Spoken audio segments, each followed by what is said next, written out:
Explorer l'inconnu. C'est le leitmotiv qui m'anime à l'aube de l'hiver le plus heureux et le plus consciencieux de mon existence. Après 10 ans de pause sportive, j'ai ressenti le besoin de me fixer une nouvelle quête. Celle qui permet de se prouver et de s'éprouver. Celle qui fait rêver et qui ait peur. Parce que j'ai le désir de ressentir de nouvelles émotions, j'ai signé pour explorer l'inconnu.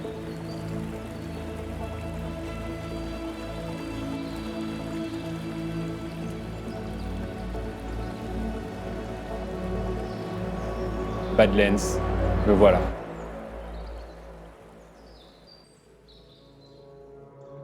Je m'appelle Julien Conan, j'ai 37 ans et je m'apprête à participer à ma première épreuve gravel en ultra-distance. Au départ de Grenade en Espagne, Badlands fait partie des plus belles épreuves ultra-distance de gravel, sans assistance. Elle m'a tout de suite attiré par son côté sauvage, spectaculaire, le parcours de 820 km et 14 500 mètres de dénivelé positif qui traverse à la fois les déserts de Gorafé, de Tabernas, qui longe les côtes méditerranéennes de Cabo et de Gatafino également, et qui emprunte toutes les pistes du massif montagneux de Sierra Nevada. C'est un parcours qu'on peut réaliser en solo, donc par équipe de 2, sans assistance, et en totale autonomie, en moins de 126 heures, par des températures oscillant entre 20 et 40 degrés. Ce projet, c'est une sorte de thérapie. Il est arrivé à une période où j'ai ressenti le besoin de me fixer un nouvel objectif. Cette recherche d'accomplissement, c'était presque devenu comme une nécessité. Et celle d'explorer mes limites, mais surtout de me prouver que je suis encore capable de. Et c'est aussi une façon d'être acteur de ma vie et de faire un pied de nez aux infortunes que la vie peut parfois nous réserver. En 2012, j'ai 24 ans. Après plus de 10 années à essorer les parcours de VTT X-Country en Bretagne et dans toute la France, je roule désormais pour le fun, à raison de 5 à 6 courses par an. Et cette année-là, les championnats de France XC Marathon se déroulent chez moi, en Bretagne. Et je décide finalement de m'inscrire à la dernière minute sur un coup de tête, avec le seul objectif de me faire plaisir. D'autant que je prends le départ avec un single speed VTT, donc un VTT équipé d'un seul plateau et d'un seul pignon. L'épreuve se passe plutôt bien d'ailleurs, et une fois la ligne d'arrivée coupée, j'apprends que je fais partie des coureurs tirés au sort pour être soumis à un contrôle antidopage. Je me soumets donc au protocole comme tous les autres athlètes. Et puis à peu près 1 mois et demi plus tard, je reçois dans ma boîte aux lettres un courrier officiel de la FLD m'annonçant que mon contrôle antidopage de début septembre se révèle positif à la testostérone. Et là, tout s'arrête.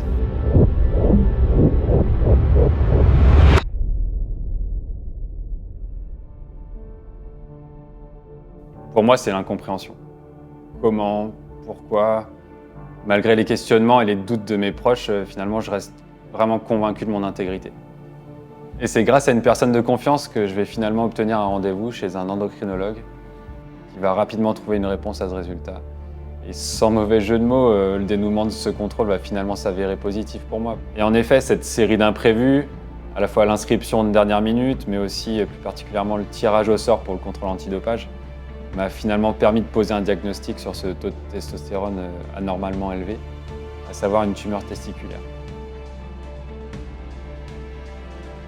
Après une intervention chirurgicale en fin d'année 2012, je vais par la suite subir une première rechute en 2015, traitée par radiothérapie. Et puis comme jamais 203, une seconde rechute se manifeste en 2016, cette fois-ci traitée par chimiothérapie. Paradoxalement, c'est lors de cette période que je me suis le plus mis en projet, que ce soit côté perso ou professionnel, avec toujours cette envie constante d'avancer et de me sentir vivant. Et avec du recul, je pense que c'est sûrement ce que je viens rechercher aussi à travers ce nouveau projet sportif.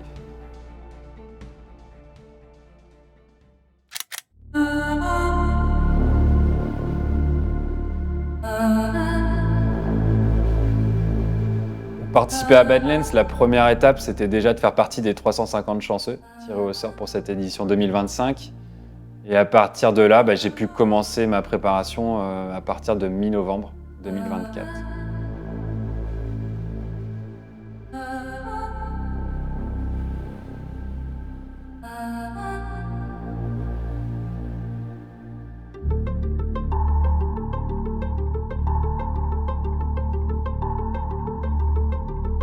Et à partir de là, à ma sauce, j'ai mis en place mon plan d'entraînement en mixant sur la fin d'année des sorties sur route, sur vélo d'appartement en intérieur, puis aussi en agrémentant de séances de préparation physique générale quasi quotidiennes. Ces dernières notamment m'ont vraiment permis de me lancer sereinement dans ce processus de réathlétisation.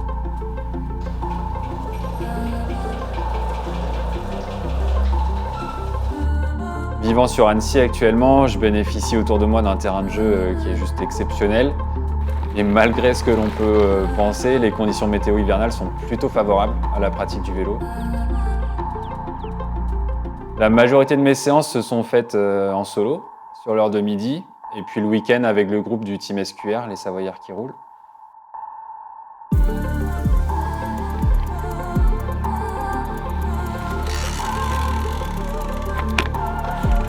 Ça, c'est ce que j'appelle une sortie méridienne de qualité.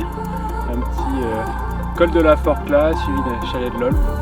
C'est juste dingue. Il paraît que ça porte bonheur.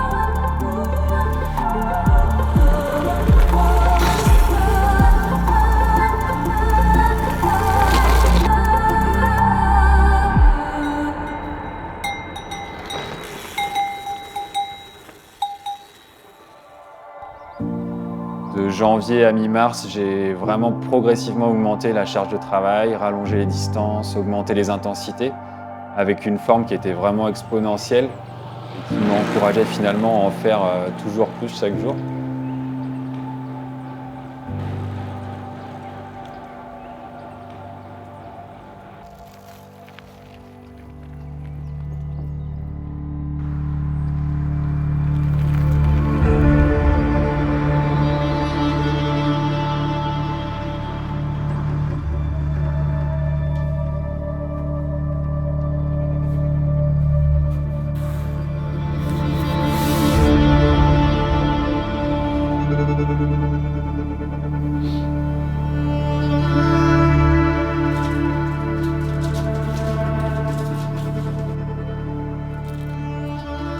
Sauf que cet enthousiasme débordant m'a fait oublier les fondamentaux de l'entraînement, à savoir de s'accorder des plages de repos.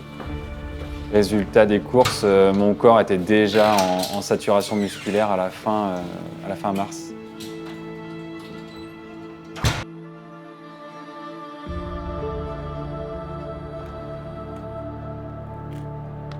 Et à partir de là, j'ai pris la décision de me rapprocher d'un coach sportif pour structurer vraiment au mieux ma préparation. Bon, premièrement, déjà, ça m'a permis de m'enlever une certaine charge mentale, de retrouver de la confiance. Et puis, dans un second temps, ça m'a surtout aussi permis de travailler avec une approche beaucoup plus moderne, de travailler sur des gains marginaux comme le capteur de puissance et ma position sur le vélo.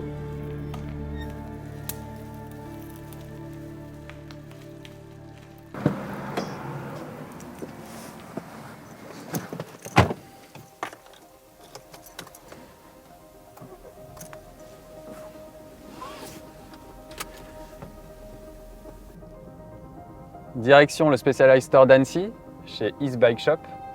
Là, j'ai reçu mon Croc Specialized il y a peu de temps. Ça m'a permis de le rouler là, un petit peu plus d'une semaine, de prendre mes marques dessus.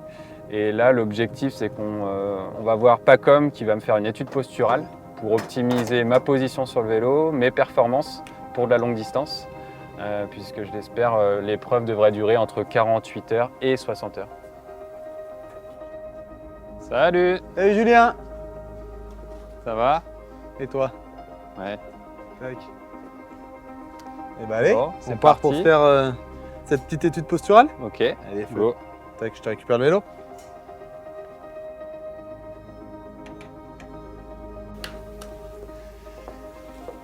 Hello. Oh là! Allez. C'est bon. C'est vrai que Ola, c'est plus de circonstances pour Badlands, t'as raison.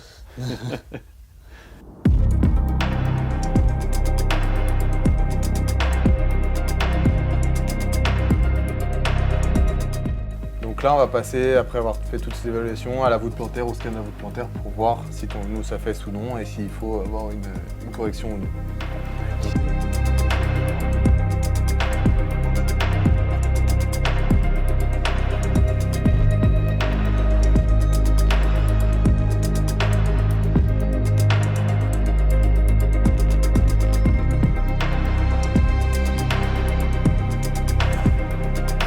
Ah ouais, ça rigole pas.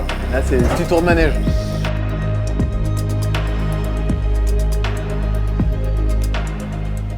moi j'ai toutes les côtes donc, qui tombent à peu près en face. Toi, comment est-ce que tu te sens sur le vélo par rapport au début? Est-ce que ça fait, les changements apportés, tu te sens un peu mieux? Je sens les changements. Après, il va falloir voir sur le terrain ce que ça donne maintenant. Mais en tout cas, je me sens bien sur le vélo. Bah feu, maintenant il n'y a plus qu'à rouler quoi. Ouais, merci Allez. Pacom. Et du coup, c'est quoi la prochaine sortie que tu as prévue? Et dès demain, midi, on y retourne. Je vais retourner sur mes routes classiques d'entraînement. Je pense que ça va permettre vraiment de tester en conditions réelles et de comparer. Trop bien. Trop bien. Donc merci encore. Et on roule bien. À la prochaine, Julien. Ciao, ciao. Salut l'équipe.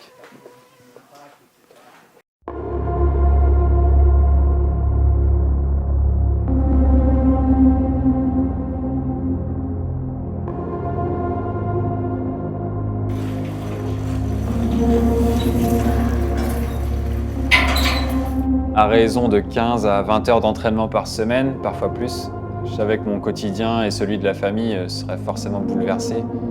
Comme tout le monde, il faut composer avec son emploi du temps professionnel, mais aussi avec la vie de famille.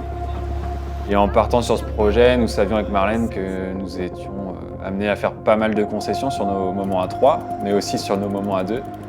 D'autant que Marlène s'entraîne elle-même quotidiennement pour la course à pied.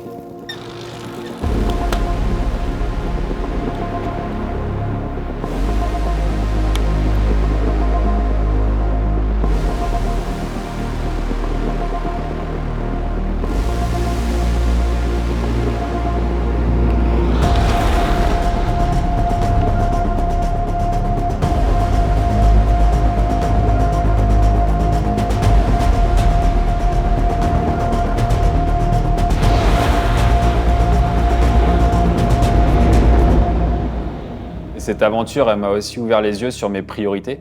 Et je peux le dire, j'ai souvent culpabilisé de partir rouler 5 heures plutôt que de partager des moments en famille. Je dois être franc, il y a des jours où j'avais vraiment pas envie de partir à l'entraînement. Le froid, la pluie, la famille. Mais à chaque fois, je retrouvais toujours ce sentiment d'accomplissement à la fin de la séance qui me poussait toujours à y retourner. Et ce goût de l'effort, ces endorphines, c'est vraiment addictif. Pour moi, c'est déjà une réussite d'avoir retrouvé l'envie de m'entraîner.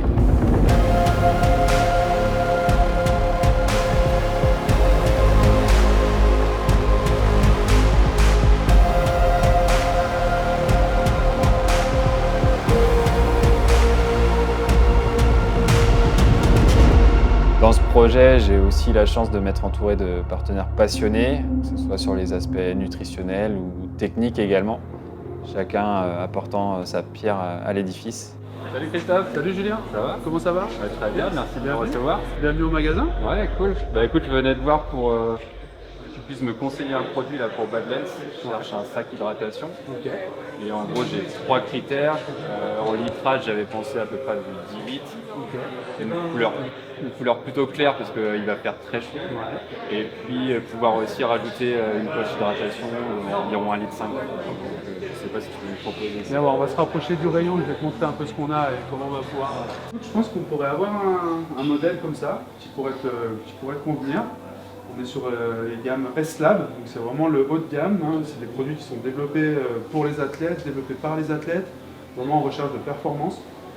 On est sur un produit S-Lab, S-Lab Ultra 10, et tu vas pouvoir aller mettre là la poche d'hydratation, carrément. Et j'ai compris en fait ça allait se passer sur plusieurs heures, donc je pense qu'il va peut-être y avoir aussi un besoin de customiser le sac, de pouvoir apporter peut-être quelques bandes réfléchissantes, pouvoir apporter peut-être des choses dont tu aurais toi besoin. Ok, top, écoute, hâte de voir le résultat final. Allez, on va l'essayer si tu veux, si on peut prendre les mesures et comme ça on peut voir la taille qu'il faut.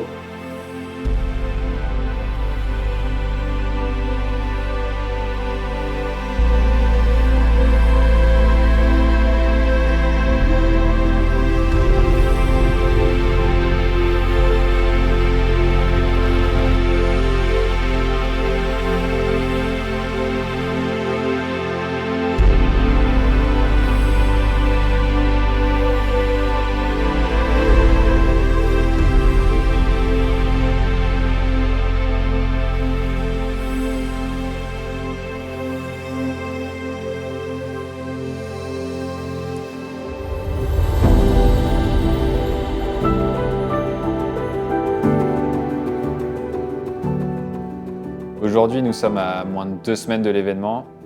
Je vais bientôt quitter les paysages de la Yaute pour m'envoler vers le désert espagnol. Encore quelques séances clés au programme pour arrondir le compteur des 14 000 km et plus de 200 000 mètres de dénivelé positif cumulés depuis le début de l'année.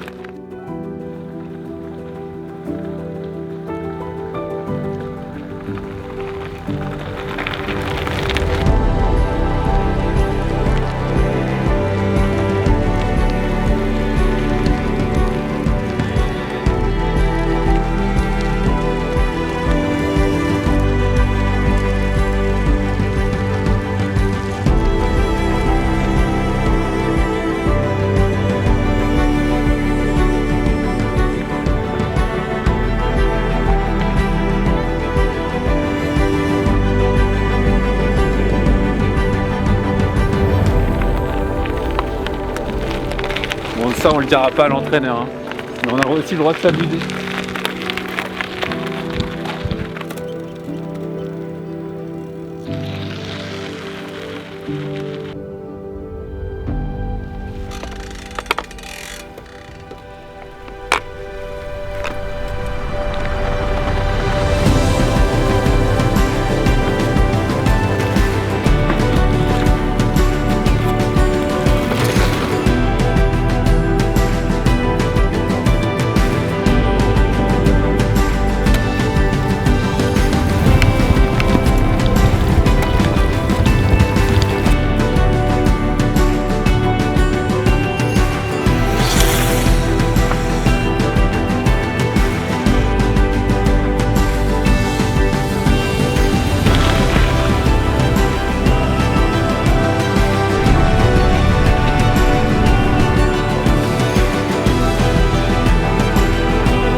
C'est le moment de débriefer cette aventure Badlands.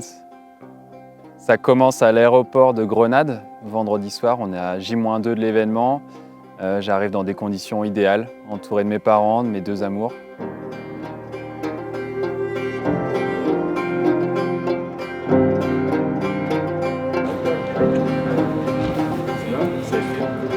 Parfait, j'ai retrouvé Jordan. Après une première nuit au sommeil morcelé, j'ai vraiment déroulé la journée comme je l'avais imaginé, c'est-à-dire que j'ai profité de la matinée pour aller rouler une petite heure pour découvrir les alentours, voir un peu les premiers kilomètres du parcours également, checker le matériel. C'est vrai que tout était réuni pour passer une superbe aventure avec des décors somptueux, et on n'en était qu'au début, des sensations qui étaient vraiment bonnes aussi et puis vraiment l'envie d'y aller.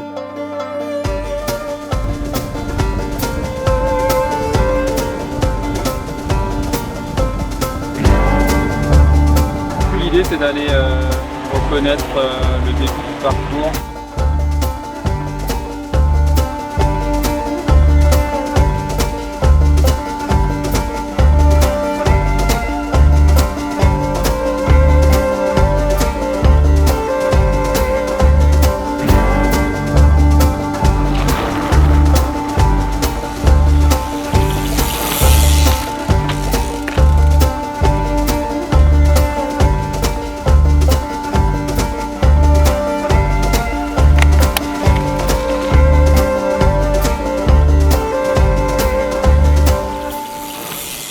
Sur le retour de la sortie, j'en profite aussi pour faire un petit arrêt au Grand Palais, qui sera le point de départ le lendemain. Bienvenido a Granada. Moment pour retirer le welcome pack, pour retirer le tracker également. Et puis c'est vrai qu'on rentre complètement dans l'ambiance, très décontracté, on voit beaucoup de passionnés qui m'entourent. Et puis un petit peu l'excitation forcément qui monte à ce moment-là. Ah, tu vois, ça c'est le tracker. Oui. Tracker qui est déjà actif. Donc c'est bon, tout est dans la besace. Inscription faite. Du coup, c'est d'ici qu'on prendra le départ demain matin à 8h. Et puis là, maintenant, on va aller recharger les batteries du bonhomme. Et puis ça s'enchaîne rapidement à 13h avec le briefing préparé par l'organisation. La salle est comble, attentive. Et c'est vrai que le moment est solennel, telle une cérémonie d'ouverture, où on sent que là, ça va vraiment marquer le départ de cette aventure.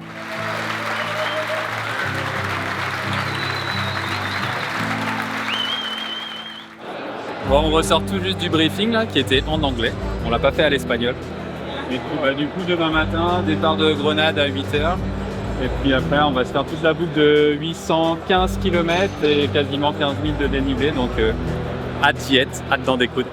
L'après-midi, je la consacre plutôt à du temps de repos avec une sieste, au check aussi de mon matériel. Donc ça passe par recharger déjà tous les appareils électroniques, que ce soit le GPS, la batterie externe, le téléphone, les éclairages, et j'en passe. C'est aussi organiser tout mon pactage dans le sac Salomon, revérifier les serrages sur le vélo, le nettoyer également, avec un moment partagé avec Lison juste avant de partir. Merci. Mais sauf quand on est en vélo, faut pas mettre ses pieds ici, sinon on serait coincé. Ah oui, là ça peut faire mal. Et si tu mets les doigts aussi. Il est tout propre le vélo. Non, Il est pas propre encore? non. Il te reste quoi à faire? Un roue avant. Super. Papa, il va gagner. Puis on est déjà à la fin de journée, on enchaîne sur un repas vraiment en début de soirée, en famille. Bonne ambiance toujours, ils sont là pour me décontracter, pour m'encourager aussi et puis me mettre dans cette bulle de confiance. Et c'est vrai que je pars me coucher l'esprit léger, même si la nuit va encore être un petit peu agitée, il y a forcément du stress. Buenas noches.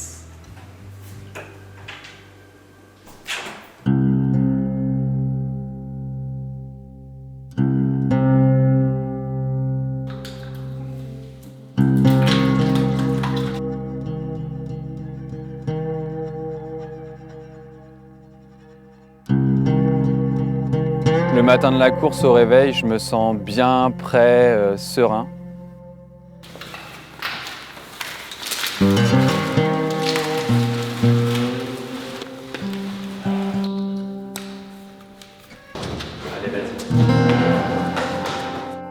Puis je pars à vélo du coup depuis l'hébergement pour me rendre jusqu'au site de départ.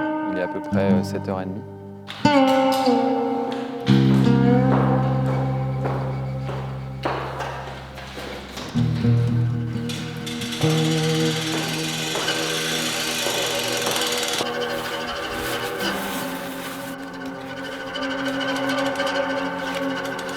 À tout de suite.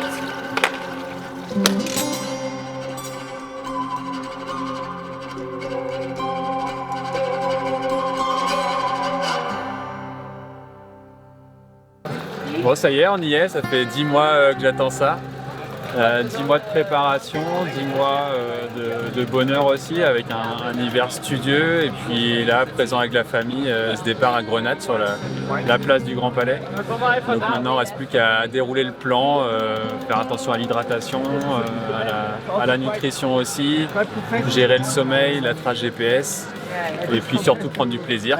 Donc, enjoy!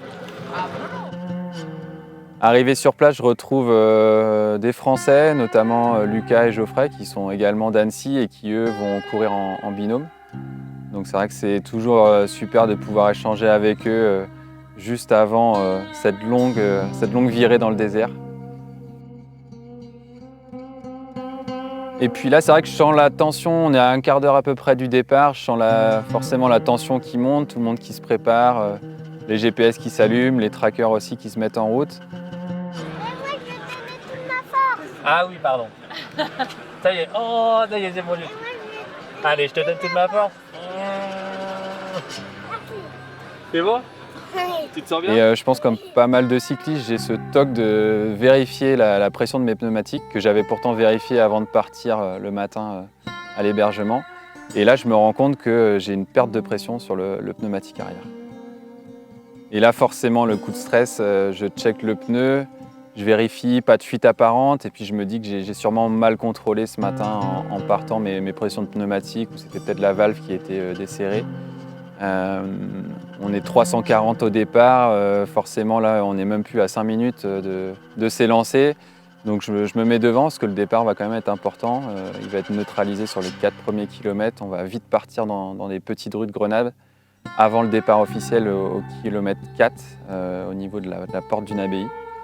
Et donc là, voilà, on s'élance. Je vois les sourires de Lison, de Marlène, de mes parents. J'essaye de prendre cette dernière force avec moi et pour les emmener sur le vélo. Et puis là, voilà, l'aventure commence à 8 h ce dimanche matin.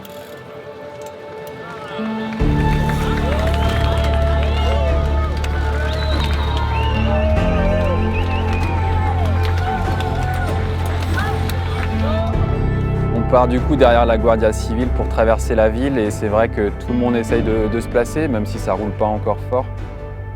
Donc ça, c'est des choses que j'ai l'habitude de faire, que j'aime, et on se sent vraiment dans la course. Donc je reste toujours positionné dans les 10 premiers.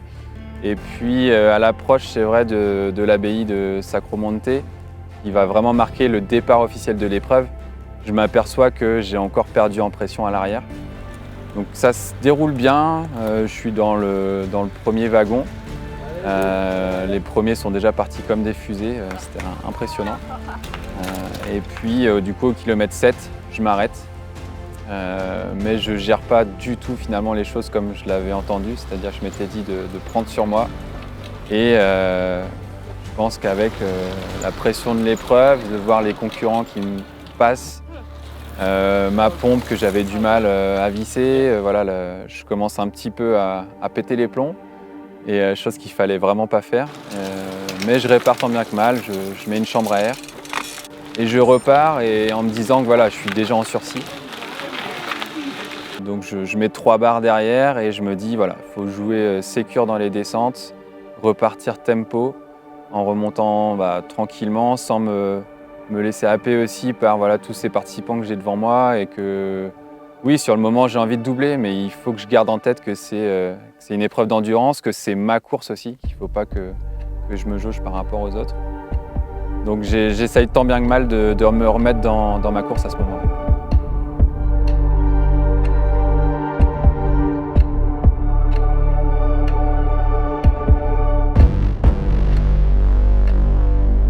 Et puis dans mon malheur, finalement, je me dis aussi que j'ai de la chance d'avoir tous ces participants devant moi, parce que j'ai vraiment pas à être focus sur mon GPS, donc j'ai l'esprit libre sur ce point-là.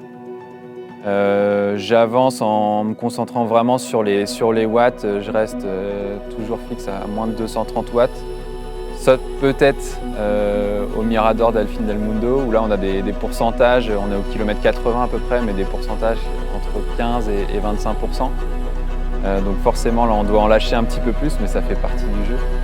Mais c'est vrai que sur tout ce début de course, je me sens bien, je m'hydrate bien, je mange régulièrement aussi, je déroule le plan vraiment comme je l'avais imaginé.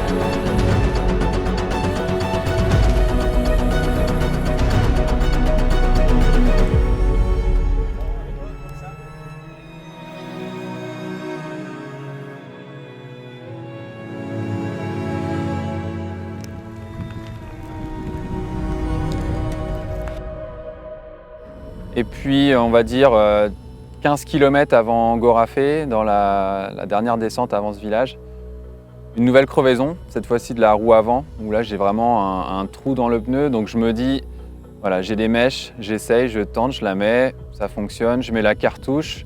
Et là, en fait, je me rends compte que j'ai un second trou sur le flanc du pneu. Donc là, il faut pas le choix, je mets une chambre à air. Donc là, ça veut dire que je passe ma deuxième chambre à air sur les 3 que j'ai avec moi au total. Je repars, prudent de nouveau dans les descentes, et puis j'arrive à Gorafé, je prends le temps de m'arrêter dans un bar pour acheter des bouteilles d'eau, refaire le plein, Et là, je ne sais pas si c'est ma première erreur ou pas, mais je sens que en buvant un peu d'eau fraîche, mon estomac déjà commence un peu à mal réagir. Derrière, sur la montée à Gorafé, je prends mon temps, j'essaye de me réalimenter doucement et ça repart. Et puis, kilomètre là, 150, vraiment des gros maux de ventre. Comme j'ai pu l'avoir également pendant 3 ou 4 séances d'entraînement pendant l'été, où j'ai essayé pas mal de choses, diversifier vraiment mon alimentation, essayer de trouver des solutions. Mais malheureusement, voilà, ça s'est présenté à peu près au bout de 6 heures d'effort, où mon estomac disait stop, donc c'est-à-dire que j'arrivais plus à manger. Et j'en suis arrivé même à vomir sur le bord du parcours. Donc là, clairement, en plus, on était à un moment où on avait des températures d'à peu près 40 degrés. Donc forcément, derrière, il y a vite la déshydratation qui vient, puisque là, on perd tout ce qu'on a emmagasiné en solide, mais aussi en liquide. Donc je repars libéré, mieux physiquement, mais je sais qu'il faut vraiment m'hydrater rapidement, essayer de manger aussi correctement. Et là, je sens vraiment la baisse d'énergie, plus de jambes, les crampes qui commencent à arriver malgré mon hydratation régulière. Et c'est vrai que ça, j'ai essayé de vraiment le respecter aussi, de le faire régulièrement, mais par petites quantités, parce que sinon je sais que ça ne passe pas. Et malheureusement, mon estomac de nouveau en croît. Je suis de nouveau sujet à des vomissements. Et là, ça devient compliqué parce que là, clairement, le moral déjà a pris un coup, mais là, c'est le corps qui est en train de me dire stop. Et en plus, on est dans une longue ascension, en plein cagnard. Même si j'ai peu de participants qui me doublent, c'est vrai que je suis encore dans le premier paquet, je dois être dans les 20 premiers. Donc c'est super bien, je sais que j'ai le temps. Mais j'ai déjà, au bout de 160 km, des crampes aux ischio-jambiers. J'ai un mal d'estomac qui ne passe pas. Et malheureusement, ce qui rend la chose vraiment plus compliquée, c'est que j'arrive plus du tout à m'alimenter. Et même boire devient un supplice.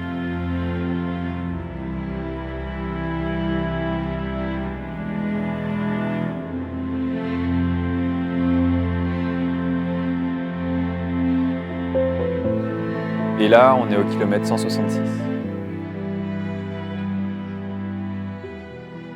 Du coup, l'aventure Badlands s'arrête ici, au kilomètre 166, à cause de problèmes d'estomac, malheureusement. Le plan ne s'est pas déroulé comme prévu. Donc, peut-être qu'on reviendra l'année prochaine, dans 2 ans, pour retenter le défi. Désolé, mais...